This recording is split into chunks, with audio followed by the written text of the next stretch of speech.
Sources के हवाले से एक बड़ी खबर आ रही है। कल केंद्रीय कैबिनेट की बैठक बुलाई गई है। सुबह 10:30 बजे मोदी कैबिनेट की यह बैठक होगी, जिसमें कई बड़े नेता भी इस बैठक में हिस्सा लेंगे। नमस्कार दोस्तों, स्वागत है आप सभी को हमारे YouTube चैनल में। आपको EPS 95 पेंशन के बारे में जानकारी बताएंगे, जो अभी 10 मिनट पहले की खबर निकलकर सामने आ रही है कि सरकार ने 78 लाख EPS पेंशन लाभार्थियों को दी खुशखबरी। पेंशन में आ लिया नए बदलाव, पेंशन पर अर्जेंट खबर, बढ़ेगी EPS 95 पेंशन। तो इसके बारे में संपूर्ण जानकारी आपको इस वीडियो के अंदर मिलेगी, तो आप बने रहिए हमारे वीडियो में शुरू से अंत तक। आपको आज की ताजा खबर, जो होली से पहले PF कर्मचारियों को मिलेगी बड़ी खुशखबरी। सरकार करेगी ऐलान, EPFO अपडेट। केंद्र सरकार ने PF प्रोविडेंट फंड खाता धारकों के लिए एक बड़ी खुशखबरी देने की तैयारी कर ली। मीडिया रिपोर्ट्स के अनुसार सरकार होली से पहले PF खातों पर मिलने वाली ब्याज दरों में बढ़ोतरी का ऐलान कर सकती है।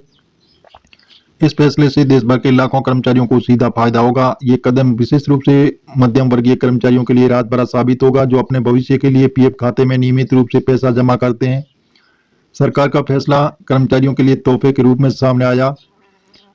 वर्तमान प्रस्तावित ब्याज दरें। वर्तमान में कर्मचारी भविष्य निधि EPF खातों पर ब्याज दर 8.25%। सूत्रों की माने तो सरकार इस पर 10% और वृद्धि करने की योजना बना रही है, जिससे ये बढ़ाकर 8.35% हो जाएगी। तो बढ़ोतरी वित्तीय वर्ष 2024-25 के लिए लागू होगी। पिछले वित्तीय वर्ष 2023-24 में सरकार ने PF खातों पर 8.25% ब्याज दर की निर्धारित की थी।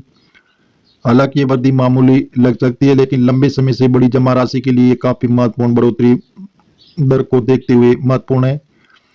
इससे कर्मचारियों की वास्तविक आय में वृद्धि होगी। और जी हाँ दोस्तों, इस प्रकार जो आज की सबसे बड़ी खबर निकलकर सामने आ रही, बताया जा रहा है कि उम्र के आधार पर पेंशन मिलेगी। जैसे 10 साल पर 20,000 रुपये, 2,000 रुपये, और 20 साल पर 5,000 रुपये, और 30 साल पर 7,500 रुपये। इस प्रकार उम्र के आधार पर पेंशन मिलेगी। तो 78 लाख पेंशन की बदली किस्मत। तो जी हाँ दोस्तों, होली से पहले मिल सकती है खुशखबरी। सरकार की योजना है कि होली के त्योहार से पहले PF ब्याज दरों में वृद्धि की घोषणा कर दी जाए। तो ऐसा करने का मकसद है कि कर्मचारियों को त्योहार के मौके पर एक अतिरिक्त खुशी मिल सकेगी। इस साल 25 मार्च को और संभावना है कि इससे पहले सरकार आधिकारिक घोषणा कर देगी। ये फैसला विशेष रूप से उन परिवारों के लिए महत्वपूर्ण होगा जो अपने दैनिक खर्चों का भविष्य की योजनाओं के लिए अपने PF बचत पर निर्भर है। तो जी हाँ दोस्तों, इस प्रकार जो EPS 95 के 78 लाख पेंशन लाभार्थियों की बहुत लंबे वक्त से मांग कर रहे हैं पेंशन बढ़ोतरी को लेकर, सरकार ने इस पर बहुत ही बड़ा ऐलान करने का बताया जा रहा है कि अतिरिक्त खर्चों को देखते हुए वृद्धि कर्मचारियों के लिए कुछ राहत लेकर आएगी।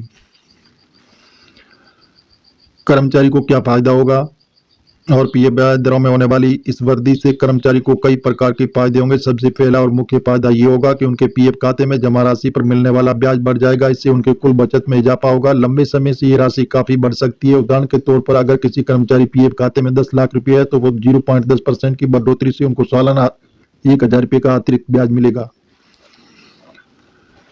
जैसे 10 साल की अवधि में ये राशि 10,000 रुपये से अधिक हो जाएगी। तो ये महत्वपूर्ण राशि है कि वृद्धि विशेष रूप से लंबे समय से PF में योगदान देने वाले कर्मचारियों के लिए अधिक फायदेमंद होगी। सरकार PF ब्याज दरों में वृद्धि के अलावा जैसे मिडिल क्लास को बजट में भी बड़ी राहत दी है। बजट में घोषणा की गई है कि आयकर की सीमा बढ़ाकर 12 लाख रुपये कर दी गई। तो इससे मध्यम वर्गीय कर्मचारियों को देनदारी कम होगी, उनके हाथ में अधिक पैसा रहेगा और आयकर में भी कमी और PF पर अधिक ब्याज मिलेगा। तो इस प्रकार बड़ी राहत लेकर आएगी। इससे उनकी बचत क्षमता बढ़ेगी, अपने भविष्य के लिए अधिक धनराशि जमा कर पाएंगी। तो इस प्रकार जो EPS 95 के जो 78 लाख पेंशन लाभार्थी है, उनके लिए बहुत बड़ी खुशखबरी आ रही है। बताया जा रहा है कि आपका जो मिनिमम पेंशन राशि है वो 7,500 रुपये और प्लस DA मिलेगा, और मुफ्त मेडिकल सुविधाएं भी सरकार आपको उपलब्ध कराएगी। तो इस प्रकार जो कर्मचारी भविष्य निधि संगठन भारत का सबसे बड़ा सामाजिक संगठनों में से एक है, और संगठन देश भर के जैसे कर्मचारियों के भविष्य निधि खातों का प्रबंधन करता है।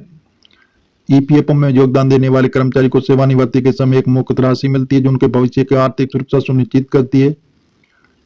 इसके अलावा PF खाते का उपयोग आपातकालीन स्थितियों जैसे घर खरीदना, बच्चों की शिक्षा, बीमारी का इलाज आदि के लिए भी किया जा सकता है। EPFO द्वारा दी जाने वाली ब्याज दर बाजार की तुलना में अधिक होती है। इससे एक आकर्षक निवेश विकल्प बनाती है।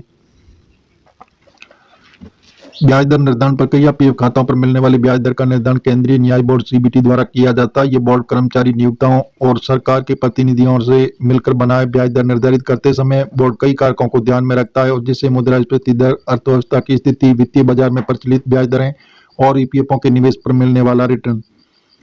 इसके बाद वित्त मंत्रालय इस दर को अंतिम मंजूरी देता है। ये प्रक्रिया सुनिश्चित करती है कि पीएफ खाता धारकों को उचित रिटर्न मिल सके, जबकि ईपीएफओ का वित्तीय स्थिरता भी बनी रहे।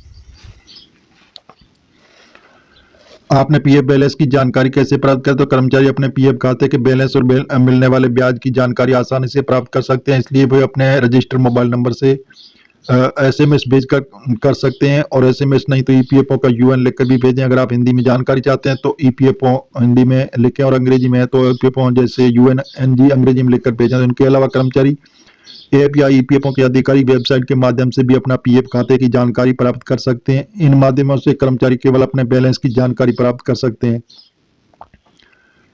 बल्कि अपने पिछले लेन देन का इतिहास भी देख सकते हैं। पीएफ का महत्व और भविष्य की योजना है। जो पीएफ खाता भारतीय कर्मचारियों के लिए बचत और सेवानिवृत्ति योजनाओं का एक महत्वपूर्ण हिस्सा है। ये न केवल सुविधाओं के साथ सुरक्षित निवेश विकल्प प्रदान करता है, बल्कि आपातकालीन स्थितियों में वित्तीय सहायता का भी स्रोत है। कर्मचारी को अपने भविष्य के लिए नियमित रूप से पीएफ खाते में योगदान देना चाहिए और इसे बचत को अपनी वित्तीय योजनाओं में एक विभिन्न अंग बनाना चाहिए। ब्याज दरों में होने वाली वृद्धि से कर्मचारी को अपनी बचत बढ़ाने के लिए प्रोत्साहन मिलेगा। विशेषज्ञों का कहना है कि पीएफ जैसे सुरक्षित निवेश विकल्पों में नियमित योगदान दीर्घकालीन वित्तीय स्थिरता और सुरक्षा सुनिश्चित करने का एक प्रभावी तरीका है। सरकार की अन्य कल्याणकारी योजनाएं जो पीएफ ब्याज दरों में वृद्धि अलावा सरकार कर्मचारियों के कल्याण के लिए कई अन्य योजनाएं भी शुरू की। इनमें से अटल पेंशन योजना जैसे प्रधानमंत्री श्रम योगी मानधन योजना और राष्ट्रीय पेंशन योजना जैसी पहल शामिल है।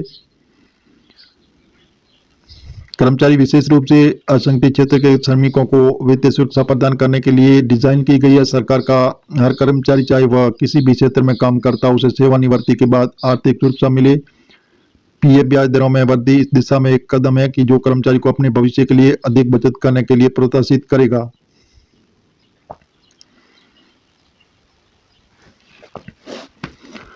तो जी हाँ दोस्तों, इस प्रकार जो ईपीएस 95 के 78 लाख पेंशन लाभार्थियों के लिए बहुत बड़ी खुशखबरी आ रही है। बताया जा रहा है कि सरकार देने जा रही है बहुत बड़ा तोहफा। आने वाले दिनों में पेंशन धारक होंगे माला माल। तो इस प्रकार जो सरकार ईपीएस 95 के 78 लाख पेंशन लाभार्थियों के लिए बहुत बड़ी खुशखबरी आ रही है। जो अभी 10 मिनट पहले की खबर में बताया जा रहा है कि पेंशन धारकों के लिए बहुत ही अच्छी खुशखबरी आ रही है। सरकार अभी पेंशन को बढ़ाकर 7,500 रुपये पर विचार विमर्श किया जा रहा है। जल्दी इनको लागू किया जाएगा।